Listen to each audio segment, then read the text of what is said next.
Hello everyone, welcome to the Ayurveda channel. तो आज का जो हमारा सब्जेक्ट होने वाला है वो होने वाला है क्रिया शारीर, और जो आज के टॉपिक है वो है त्रिदोष। तो जो हमारे शरीर में दोष होते हैं वो दो प्रकार के होते हैं, शारीरिक दोष और मानसिक दोष। जो शारीरिक दोष होता है वो होता है वात पित्त कफ, और जो मानसिक दोष होता है वो होता है रज और तम। तो आज हम बात करेंगे शारीरिक दोष पे, वात पित्त और कफ के नॉर्मल इंट्रोडक्शन पे, उसका उत्पत्ति, निरुक्ति, उसका पर्याय, उसका गुण, उसका कर्म। तो पहले हम आते हैं वात की निरुक्ति। वा गति गंधन्यो इति धातु। अब इसका क्या अर्थ है? वात का अर्थ होता है गति, मतलब कि वात जो होता है हमेशा शरीर में गति करने वाला होता है। शरीर के अंदर होने वाले अनेक प्रकार की जो चेष्टाएं होती हैं, जो गति होती हैं, वो वात करता है। तो इसके लिए वात का क्या निरुक्ति है? वा गति गंधन्यो इति धातु। अब देखते हैं पित्त की उत्पत्ति। तप संतापे धातु। इसका क्या अर्थ है? इसका अर्थ है ऊष्मा, मतलब शरीर के अंदर दहन अथवा ऊष्मा पैदा करने वाले को पित्त कहते हैं। अब देखते हैं कफ की उत्पत्ति। कफ की उत्पत्ति है श्लेष्म आलिंगने इति धातु, मतलब जो शरीर को अंदर मिलन, संयोग, आलिंगन, मतलब ऐसे क्रियाओं का काम करता है, जोड़ने वाले जो क्रिया का काम होता है, संयोग करने वाले, उसको हम कहते हैं कफ। अब हम देखेंगे वात पित्त कफ की पर्याय। ठीक, अब वात का पर्याय ना होता है वायु, मारुत, पवन, अनिल। ठीक, पित्त का पर्याय नॉर्मली आप एग्जाम में 2-3 पर्याय लिख सकते हो, 3 या 4 से ज्यादा। ठीक, पित्त के पर्याय होते हैं अग्नि, मायु, दाह, संताप। कफ के पर्याय होते हैं श्लेष्म, सोम, बल, ओज। अब हम देखेंगे हमारे दोषों का जो भी स्थान होता है वो कहाँ कहाँ होता है। तो पहले तो हम देखेंगे वात के स्थान। अब बहुत सारे आचार्य ने अपनी अपनी मत के हिसाब से जो होता है वात और पित्त कफ के स्थान बताए हैं। तो पहले हम देखेंगे वात के स्थान। तो वात के स्थान आचार्य चरक के अनुसार क्या है? वस्ति पुरीषाधानम कटि सक्थिनी पाद अवस्थिनी च वात स्थानानि तत्रापि पक्वाशयो विशेषण वात स्थानम। अर्थात इस श्लोक का अर्थ है मूत्राशय मतलब वस्ति, पुरीषाधान, कटी मतलब पेल्विक रीजन, सक्थिनी मतलब जांग रीजन, पाद मतलब पैर, अस्थिनी मतलब अस्थि। ये सब वात के स्थान माने। और इसमें से भी जो वात का मुख्य स्थान माना, मतलब वात का जो मेन स्थान है, उनको पक्वाशय बताया है आचार्य चरक ने। आचार्य सुश्रुत ने क्या बताया है? वात का जो स्थान होता है वो नाभि के नीचे तक, नाभि से लेकर नीचे तक जाने वाले जो भी स्थान है वो वात का स्थान बताया। मुख्यतः पक्वाशय वात का मुख्य स्थान माना गया है। अब हम देखेंगे पित्त के स्थान।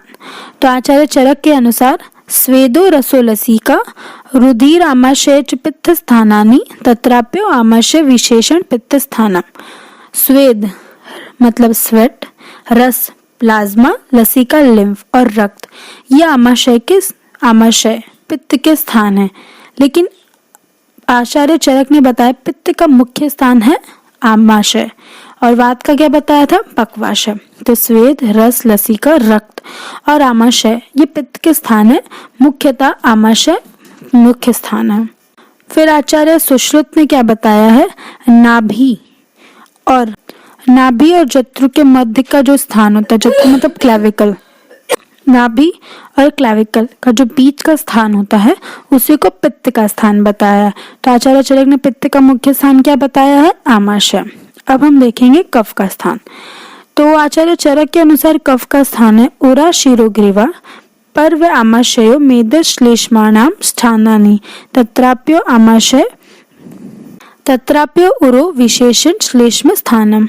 अर्थात मतलब वक्ष, चेस्ट रीजन, सिर, ग्रीवा, पर्व मतलब जॉइंट्स, मेद, ये सब कफ के स्थान है। इसमें से भी उर मतलब जो चेस्ट रीजन होता है वो कफ का मुख्य स्थान है। तो इन इजी लैंग्वेज ये हो सकता है, ये कहा जा सकता है कि वात जो होता है वो वायु, शरीर के अंदर जो भी गति करने वाली, जो भी चेष्टा करने वाली जो होती है उसी को हम वात कहते हैं। शरीर के अंदर जो ऊष्मा, दाह, जलन, गर्मी ये सब जो पैदा करे उसी को हम पित्त कहते हैं। और शरीर के अंदर श्लेष्म, जल वाले जो भी वो भी होते हैं वो सब कफ होता है। ठीक है, अब हम देखेंगे हमारे तीनों दोषों के गुण क्या हैं। तो वात के गुण कुछ इस प्रकार हैं। तत्र रूक्षो लघु, शीत खर, सूक्ष्म चलो अनिला। मतलब रूक्ष, शीत, लघु, सूक्ष्म, विशद, खर ये सब जो होते हैं वात के गुण हैं।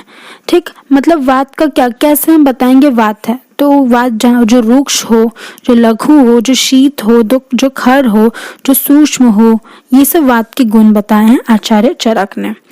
अब पित्त के क्या गुण है। पित्तम सस्नेहम, तीक्ष्णो, उष्णम, लघु, विस्त्रम, सरम, द्रवम। मतलब जो स्नेहन हो, तीक्ष्ण हो, उष्ण हो, विस्त्र हो, सर हो मतलब खर, और द्रव ये सब जो होता है ये सब पित्त के गुण हैं।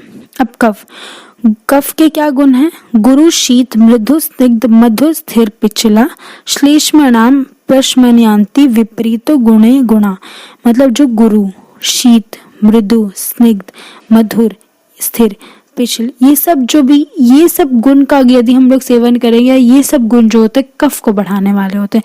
मतलब इन्हें इजी लैंग्वेज ये कहा जा सकता है जो भी रूक्ष हो, जो शरीर के अंदर रुक्षता उत्पन्न करे, लघु हो, ऐसे जो भी पदार्थ का सेवन करते हैं उसे वात के गुणों में वृद्धि होती है। जो भी शरीर के अंदर दाह उत्पन्न करे, उष्ण उत्पन्न करे, जो भी विस्त्र हो, लघु हो, ठीक है, तीक्ष्ण हो, जो भी तीक्ष्ण पदार्थ हो वो सब पित्त के गुण बताते हैं। और जो गुरु हो, जो शरीर में गुरुत्वता उत्पन्न करे, शीत हो स्पर्श में, जो मृदु हो, सॉफ्ट हो, स्निग्ध हो मतलब स्मूथ हो, चिकना हो, पिछल हो, लक्षण हो, ये सब जो होता है ये कफ के गुण। इन सब का यदि सेवन करेंगे तो कफ के गुणों में वृद्धि होती है। ठीक है, अब हम देखेंगे हमारे तीनों दोषों का जो सामान्य कर्म, मतलब शरीर में हमारे तीनों दोषों का क्या क्या कर्म है। तो पहले तो हम देखेंगे वात के सामान्य कर्म। वात के सामान्य कर्म है उत्साहोच्छ्वासिनी, श्वास, चेष्टा, धातु गति समा, समो मोक्षो गति मताम, वायु कर्म विकारजम। मतलब मैं दोबारा से रीड कर देती हूँ आचार्य चरक के अनुसार। उत्साहोच्छ्वासिनी, श्वास, चेष्टा, धातु गति समा, समो मोक्षो गति मताम, वायु कर्म विकारजम। मतलब शरीर के अंदर उत्साह होता है, शरीर मतलब कि हैप्पीनेस, अंदर से जो कार्य करने की जो उत्साह होती है। उच्छ्वास निश्वास मतलब कि क्या होता है। उच्छ्वास निश्वास, इंस्पिरेशन एक्सपीरेशन, ठीक, श्वसन क्रिया जिसको बोलते हैं। चेष्टा मतलब कार्य करने की चेष्टा। धातुओं का जो होता है वृद्धि करना, मतलब धातुओं का सम्यक प्रकार से मतलब वो शरीर को वृद्धि कर रही हैं या नहीं, ये सब जो होते हैं शरीर में वात के कर्म हैं। तो वात के क्या कर्म हैं। उत्साह करना, श्वसन क्रिया इंस्पिरेशन एक्सपीरेशन करना, चेष्टा शरीर के अंदर कार्य करना, चेष्टा, धातुओं का सम्यक प्रकार से गति हो रहा है कि नहीं, मलों का सम्यक प्रकार से निष्कासन हो रहा है मतलब बाहर आना, मल का शरीर से बाहर जाना, ये सब वात के कर्म है। ओके, अब हम देखेंगे पित्त के कर्म।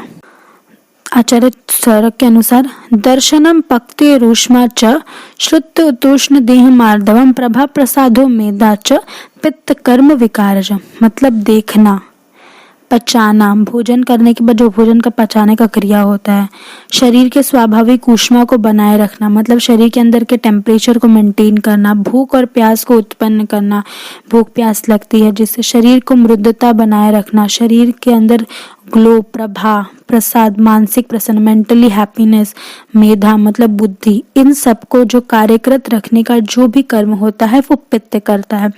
तो पित्त का सामान्य कर्म इन सिंपल लैंग्वेज क्या कह सकते हैं, देखना, जो भी पाचन क्रिया होती है डाइजेशन वाली, शरीर में शरीर के टेम्परेचर को मेंटेन करके रखना, भूख प्यास को उत्पन्न करना, शरीर के मृदु बनाए रखना, शरीर के प्रभा मतलब जो फेशियल ग्लो होता है, मेंटली हैप्पीनेस, मानसिक प्रसन्नता, मेधा, बुद्धि जो होता है उसको बनाए रखना, ये पित्त के सामान्य कर्म है।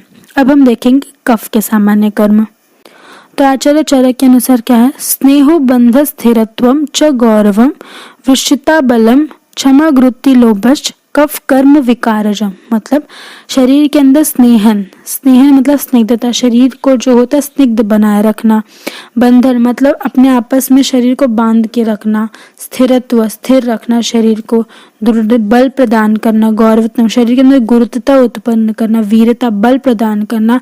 मानसिक शक्ति प्रदान करना। धैर्य मानसिक प्रवृत्तियों को कार्य करना। ये सब जो होता है ये कफ के कर्म है। तो मेनली कफ क्या है, बंधन। श्लेष में है कफ तो क्या करेगा, श्लेष में क्या होता है, चिपचिपा मतलब श्लक्षण मतलब बंधन। बंधन का जो भी कार्य होता है वो सब अविकृत कफ के कर्म कहलाए जाते हैं। ठीक है।